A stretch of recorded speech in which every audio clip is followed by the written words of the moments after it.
Sean here with BaseMint Comics. It is a beautiful March day, first Wednesday in March of 2026. So Hank and I are going to get ready, hit the trails, and pedal up to our comic shop to pick up our new comics. And then we'll be back here, chat about a couple from last week, show off what we picked up this week, and then talk about a show that I got coming up this weekend. All right, let's hit the trails.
All right, so we are back from a pretty good bike ride.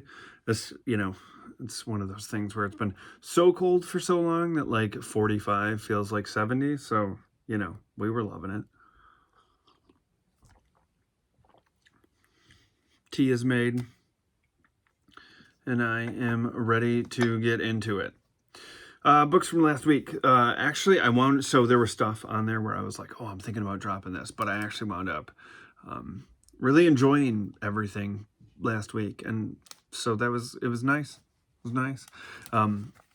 My favorite of the week, and this is like catching up to Fantastic Four. Issue number 2 of Iron Man was just as great, if not better, than the first issue. The art is fantastic. I don't really want to, it's just good stuff. Like I said, I've never read anything that I think it's Joshua Williamson has done, because I don't read any DC, and unfamiliar with Carmen Carnero's pencils. But so far, these 2 issues, like, this feels like classic old school Iron Man, and it's been a ton of fun. By far,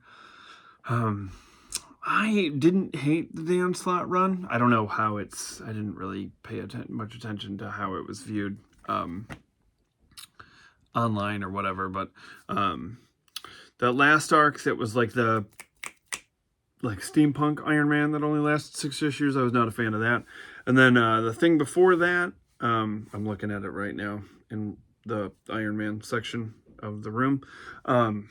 And that I didn't collect I think the last thing that I collected single issue wise Iron Man was the Dan Slott run. I don't think I have any of I think I bowed out during the Bendis electronic AI Tony, whenever that was. So yeah, the last Iron Man that I loved was Matt Fraction's run. And this is 2 issues in, and right up there with that. So that's about as high of praise as I could. I am loving the 80s Iron Man that I am reading right now. But I am most familiar with the Fraction era of Iron Man, and I loved that. So there you have it. That's where we're at. The other book that I felt like talking about, touching on really quick, was Spider-Man Venom Death Spiral. I still think that, here's the thing. I have lamented the Spider-Verse thing, that like Spider-Verse sort of like broke. Like Spider-Verse was a very fun miniseries.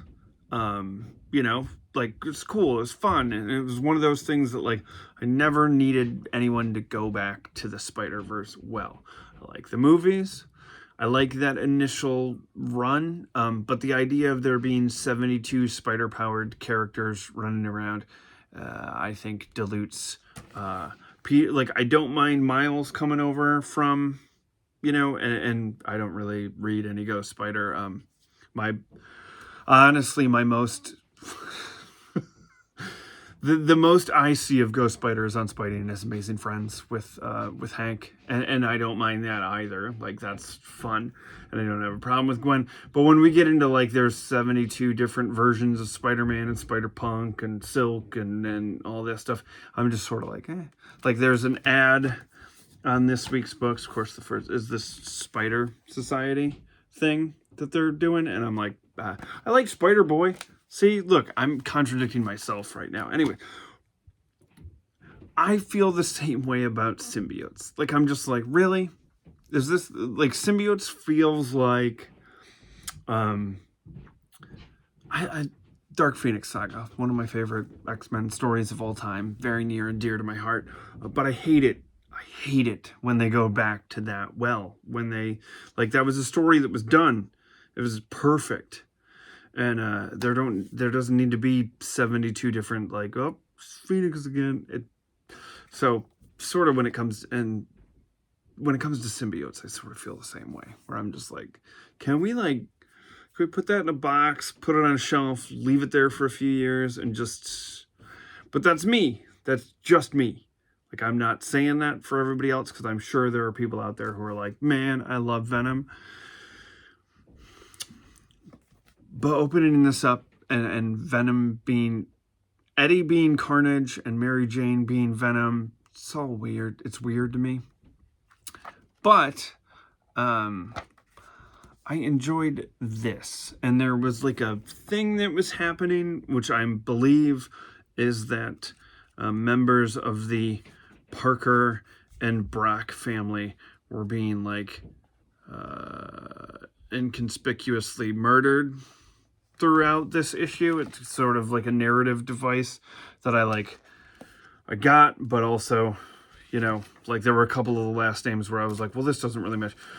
But then I was like, well, maybe it's a, like maybe the name changed at some point. If you read it, you know what I mean. However, it was good enough for me to be intrigued and not feel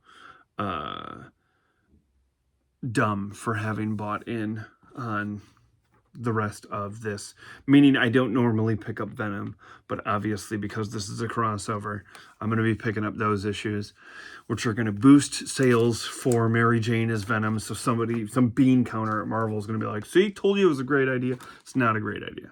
Although, since I know nothing about it, there was a moment in there where Mary Jane kind of was explaining to Flash Thompson like why she was Venom now, and I was like, oh well, I appreciate that, because I had no idea why she was. And so if it was because she was like about to die and had to be bonded to Venom, then I was like, okay, all right, sure, yeah, I can buy that for a little bit. Is it awesome? No, but it is what it is. So Hulk Smash Everything was fun.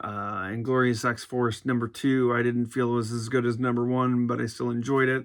I actually liked Infernal Hulk. I'm actually I saw, I got my previews today, and I was flipping through that, and I saw that issue #7 has the X-Men in it. I was like, curses, they got me. They got me through 7. So yeah, so now it's on to talk about this week's books. Okay, when we're done with this, I got something to say.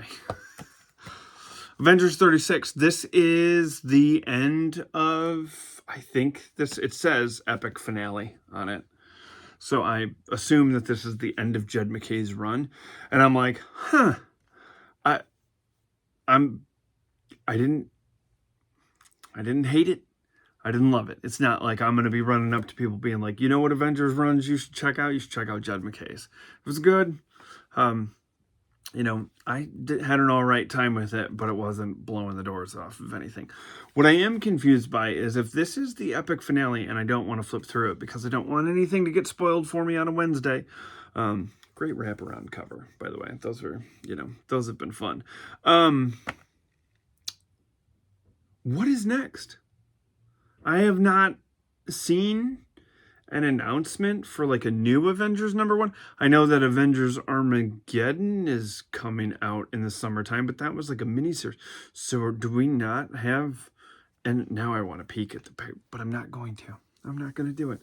I thought when they announced that Bendis was like coming back to Marvel and it was just that like backup story, I thought he was like coming back to Avengers at first, but I guess that's not the case. And did I miss something? Like I said, my finger is not on the pulse. I don't really, I try not to pay attention because I don't like getting spoiled, and I don't like knowing too much about creatives and finding out how the sausage is made, because that sort of, I think, dilutes my ability to be able to like lose myself in the universe, if that makes sense.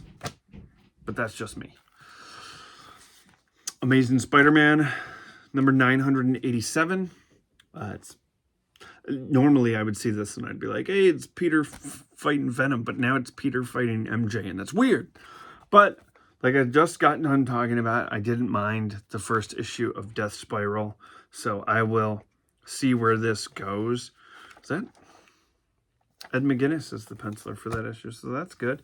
Wrapping up Daredevil and Punisher Devil's Trigger, issue number 5. This has been fun. I'm looking forward to the new Daredevil. I did not pick up Punisher #1, if anybody did, and it was great. I'm not really a Punisher guy, but I did enjoy him in this and liked it being a little gap, like bridging the gap between the not so great last run of Daredevil and getting me excited and ready for the new Daredevil series that is happening. I am sorry, I have a 3-year-old. The tea's not kicking in yet.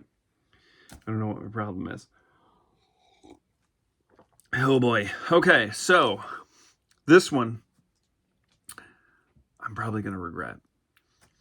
I picked up Iceman Omega, and this is I love this character. I thought, like, peak Iceman for me is 1997's Operation Zero Tolerance, written by Scott Lobdell.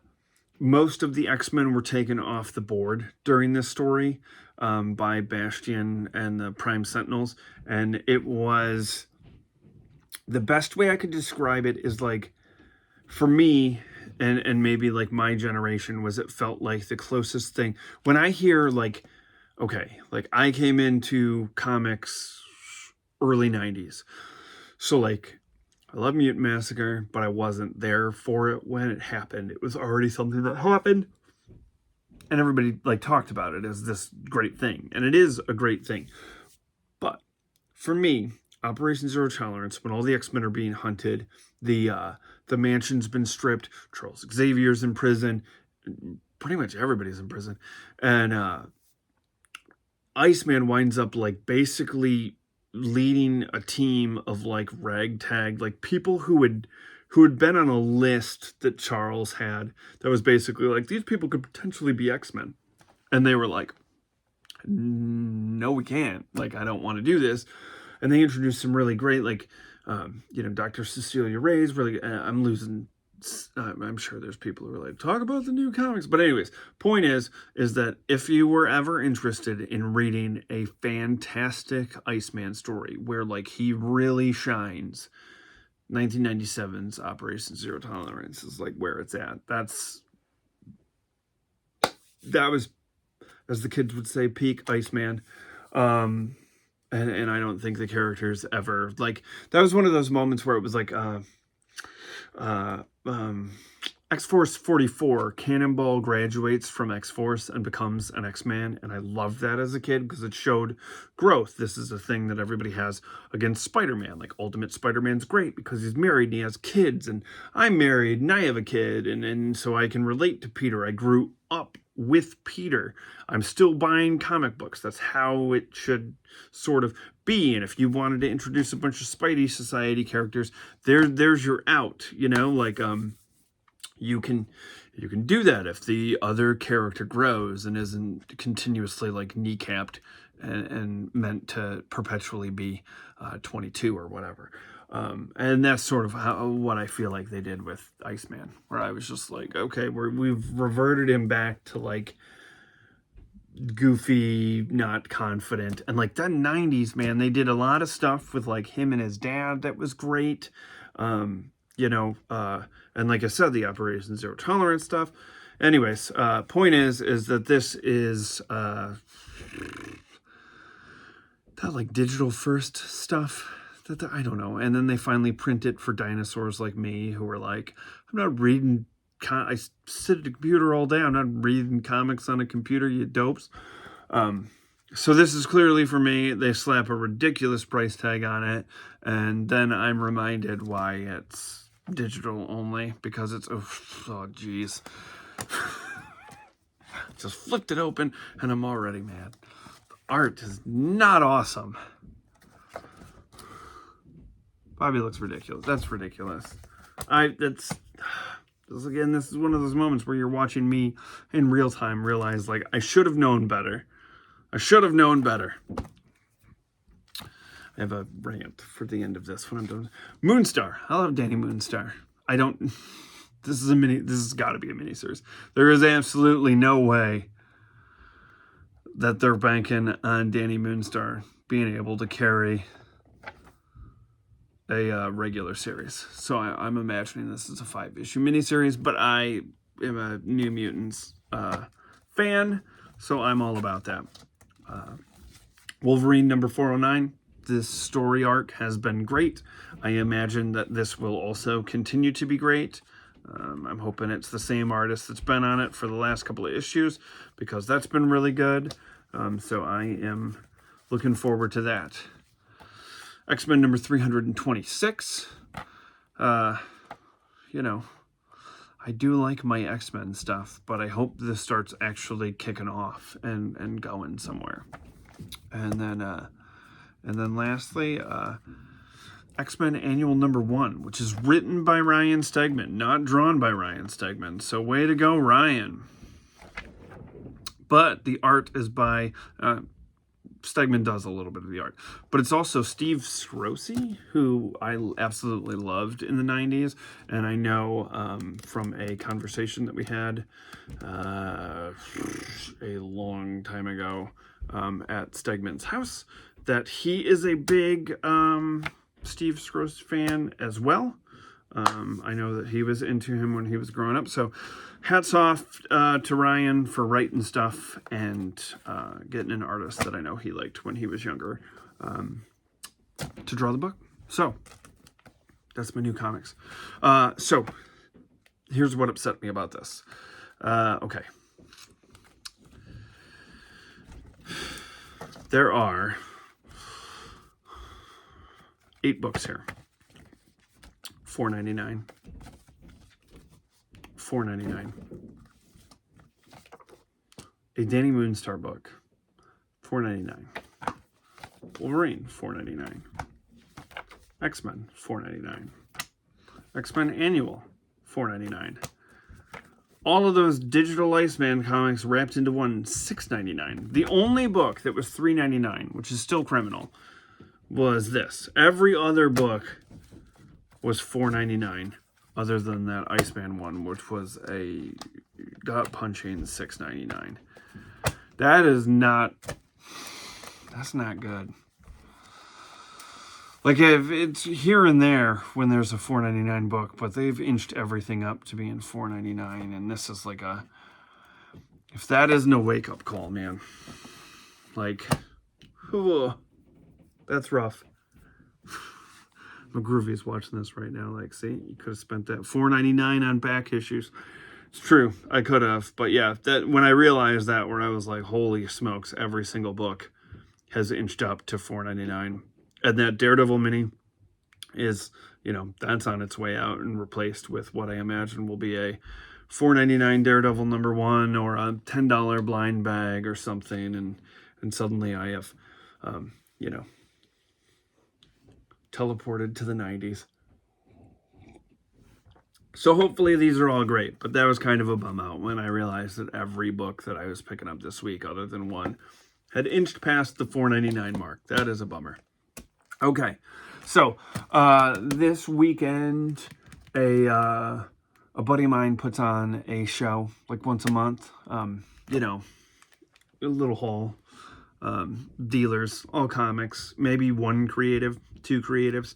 They're good little shows, and especially like me, I'm not a cosplayer, and I'm not like a let's meet the Slee Stack from Land of the Lost. Not my cup of tea. Nothing against Ponch from Chips. I'm fine with anybody, you know.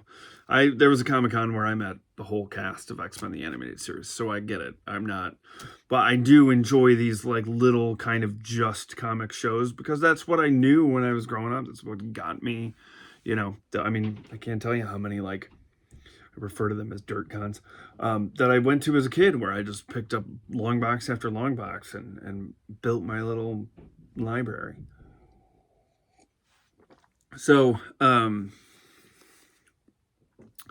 I've been, obviously I've been doing the Corner Box Classic thing, but occasionally I have like stumbled upon things, you know, that predate where I'm at now. And like, it's, you know, for instance, I've been slowly making my way through these, Marvel features, with Ant-Man, and, those have been fun, you know. I'm up to one where Whirlwind is about to attack, so that's been good. And then, the reason why I bring this up is I, due to that, finding that cousin in the letters page of the Avengers and helping him sell his collection and getting some of it for my own collection, one of the books that I kept was he had a near complete run of Astonishing Tales, okay? And I am a sucker for Kazar, and I'm a sucker for Dr. Doom, and this has the first appearance of Deathlock and a whole Deathlock story, and there's a Guardians of the Galaxy tale, and so I was reading this first issue of Astonishing Tales the other night, and it's, you know, how am I possibly not going to enjoy a tale where Kraven the Hunter is like, I'm going to hunt Kazar and Zabu in the Savage Land. That's awesome, okay? But then, the second half is Dr. Doom tale that was written by Roy Thomas, and the art was by Wally Wood. And I don't have a ton of, like, early Daredevil or any DC. So my, like, appreciation of Wally Wood is a distance, and usually just in history books, you know, of the medium. But, oh, man, look at that Dr. Doom splash page by Wallace Wood. It's awesome. It's awesome. Anyways, so here's the deal. I love Kazar. I like Dr. Doom. So obviously these first,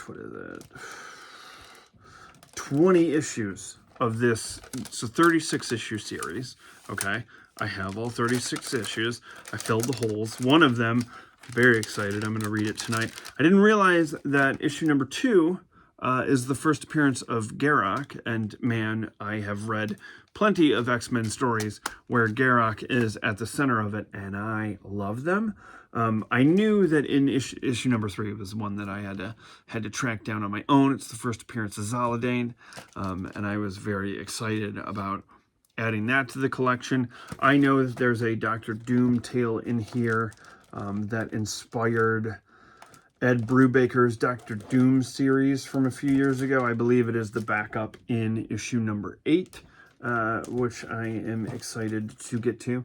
Anyways, so when I'm not reading new books and not reading the Corner Box Classic stuff, I've been tossing in these Marvel features, and because I've been trying to like read everything that I have. And so these were like 2 series that I was like, oh man, I missed these because I didn't have them at the time that I was in. They're not going to give me what years these were, but it's got to be early 70s for these. So I didn't have these at that point. So how could I pull them in if I didn't own them? But I'm enjoying them. However, and I'm excited to read the whole Deathlock arc. That's going to be exciting. But, and here's where I'm like asking the question here. There is this 4-part, 21 through 24 is this Astonishing Tales featuring it, the sensational monster Colossus. Okay, there's him fighting Gigantor, and there's that one. And then in this, he eventually winds up fighting Fing Fang Foom, and so it contains the second appearance of Fing Fang Foom. I read them. I'm never going to read them again. So normally I am a bit of a completist. And so I have this entire run of Astonishing Tales. But I have this show coming up this weekend. And one of the things that I like to do is, instead of me shelling out cash at shows, like, I'm looking to like, I've got some of Peter David's like Incredible Hulk run in Epic collections, but not actually single issues. So one of my goals for this year was to like sort of weed out some of the Epic collection stuff. Like there's some Spider-Man, like I think like couple issues of Spider-Man that I'm kind of missing that I have in Epic collection form. And so it's kind of one of those things where like I go to these things in the hopes that I can find those, at a relatively decent price. And sometimes I take things with me. Like I read these and I'm kind of like, there might be someone out there who's like, I want those 4 issues of it. And I would rather, I think rather than me having a complete, being like, nobody cares. But I was just curious. Is it like, would you rather have the complete thing? Or are you like, no, man, if there's issues that you're not ever going to read again, rather than them sitting in a box or a bookcase, like if it's not something that I'm like, I love this, do I break up the series and just know, oh, that's because like nothing in issue 21 connects to issue 20, and nothing in issue 24 connects to issue 25. It's just done. And so I was like, I wonder, should I take those? I can't imagine.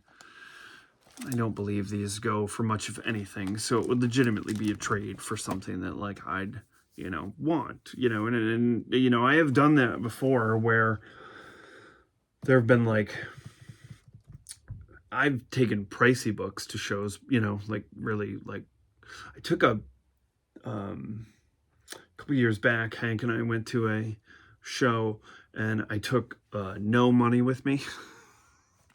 I just bought a ticket beforehand and I took the first Punisher miniseries, like those first 4 issues, and I took Incredible Hulk number 340. And I was like, I am going to fund this whole trip by trading these in, and that's what I did, and it paid for the whole weekend. This I don't expect to get much for, but I'm like, oh, it'd be nice if I could swap this out for something that I actually want in my collection. I don't know, I was just curious how everybody else feels about like going to shows with books to trade, and if you'd be all right with parting with something that's like dead center in the middle of a run that you have complete, if that matters to you. That was kind of my question for this new Comic Book Wednesday. So, yeah.